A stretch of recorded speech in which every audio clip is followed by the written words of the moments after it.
Hello students, स्वागत करते हैं आपका हमारे यूट्यूब चैनल एएसएससी एजुकेशन पर। आज हम पढ़ने वाले हैं SN1 अभिक्रिया क्या है और SN2 अभिक्रिया क्या है। दोनों की क्रियाविधि SN1 और SN2 अभिक्रियाओं की क्रियाविधि बताना है। तो SN1 अभिक्रिया, ठीक है, यह एक या फिर इसे एक आणुक नाभिक स्नेही प्रतिस्थापन अभिक्रिया कहते हैं। ठीक है, SN1 वन से मतलब एक है, तो एक आणुक नाभिक स्नेही, जो नाभिक से स्नेह करे, एक आणुक नाभिक स्नेही प्रतिस्थापन अभिक्रिया कहते हैं। क्रियाविधि है, अभिक्रिया का वेग एल्किल हैलाइड की सांद्रता पर निर्भर करता है। ये लाइन याद रखना है। अब हम इसको लिखें तो अभिक्रिया का वेग अनुक्रमानुपाती, अनुक्रमानुपाती का मतलब निर्भर करना। जब भी कभी लिखा होता है निर्भर करता है, निर्भर करना है यानी कि अनुक्रम में होना। मतलब ये होता है यदि एक राशि का मान बढ़ता है तो दूसरी राशि का मान भी बढ़ जाता है, यदि एक का मान घटता है तो दूसरी राशि का मान भी घट जाता है।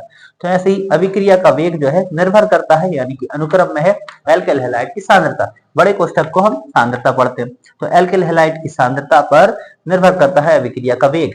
तो जब हम अनुक्रम को हटाते हैं तो फिर बराबर लगकर क्या लिया जाता है, एक नियतांक।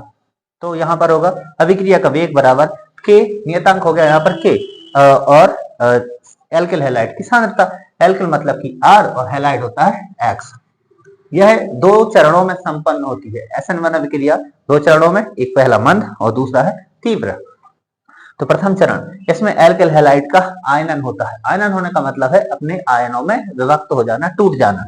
तो इसमें एल्किल हैलाइड यानी कि R बॉन्ड X या फिर RX जो है आयनों में टूट जाता है। ठीक है, जिससे क्या होता है, कार्बोधन आयन प्राप्त होता है।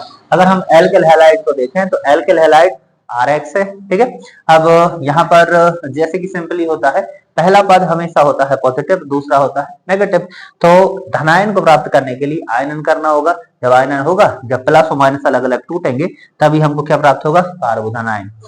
तो R बॉन्ड X मंद अभिक्रिया के थ्रू क्या होगा, इसमें आयनन हो रहा है, R और X अलग अलग होंगे। तो पहला पद पॉजिटिव यानी कि R प्लस, प्लस लग के नेगेटिव स्टेप जो है तो X minus, R plus plus X minus. ठीक है, यानी कि पॉजिटिव और नेगेटिव दोनों अलग अलग टूट गए, इसी को आयनन कहते हैं। आयनन यानी कि आयनों में टूट जाना। अब द्वितीय चरण होगा, इस वाले स्टेप को आगे लेंगे। ठीक है, द्वितीय चरण, इसमें कार्बोधन आयन जो है नाभिक स्नेही अभिकर्मक पर आक्रमण करके अणु उत्पाद अणु बनाता है। कार्बोधन आयन जो है R प्लस है और नाभिक स्नेही अभिकर्मक जो है यहाँ पर क्या है, Nu माइनस। ठीक है, तो इससे तीव्र अभिक्रिया के पश्चात क्या होगा, R बॉन्ड Nu प्राप्त होगा। ठीक है, यह है एक अणु को नाभिक स्नेही प्रतिस्थापन अभिक्रिया, इसको कहते हैं SN1 अभिक्रिया। तो SN2 अभिक्रिया क्या है, इसकी क्रियाविधि लिखिए। ठीक है, तो SN2 अभिक्रिया, इसे द्वि अणुक नाभिक स्नेही प्रतिस्थापन अभिक्रिया कहते हैं। SN1 मतलब एक अणुक नाभिक स्नेही प्रतिस्थापन अभिक्रिया और SN2 का मतलब है द्वि अणुक नाभिक स्नेही प्रतिस्थापन अभिक्रिया। इसकी क्रियाविधि, अभिक्रिया का वेग एल्किल हैलाइड की सांद्रता एवं नाभिक स्नेही अभिकर्मक की सांद्रता पर निर्भर करता है। SN1 में केवल एक ही है, एल्किल हैलाइड की सांद्रता। द्वि अणुक में एक ही और एक्स्ट्रा हो जाएगी, नाभिक स्नेही अभिकर्मक की सांद्रता। इन दोनों पर निर्भर करता है। मेन चीज है अभिक्रिया का वेग। निर्भर करने का मतलब अभी जैसा हमने समझा कि निर्भर करना यानी अनुक्रम में होना। तो अभिक्रिया का वेग अनुक्रमानुपाती एल्किल हैलाइड, R मतलब एल्किल और X मतलब हैलाइड, और बड़ा कोष्ठक को पढ़ते हैं सांद्रता। तो एल्किल हैलाइड की सांद्रता और साथ में कौन है, नाभिक स्नेही अभिकर्मक, नाभिक स्नेही अभिकर्मक। ठीक है, स्नेह से, नाभिक से स्नेह करने वाला नाभिक स्नेही हुआ और स्नेही यानी कि ऋणात्मक। ठीक है, तो ये ऋणात्मक होगा। अब जब अनुक्रम हटाएंगे तो फिर हम क्या लगाते हैं, बराबर, और फिर एक ले लिया जाता है नियतांक। तो अभिक्रिया का वेग बराबर के और R बॉन्ड X की सांद्रता और नाभिक स्नेही अभिकर्मक की सांद्रता। अब यह क्रिया एक चरण में संपन्न होती है, यह एक मंद अभिक्रिया होती है। ठीक है, एक चरण में संपन्न होती है।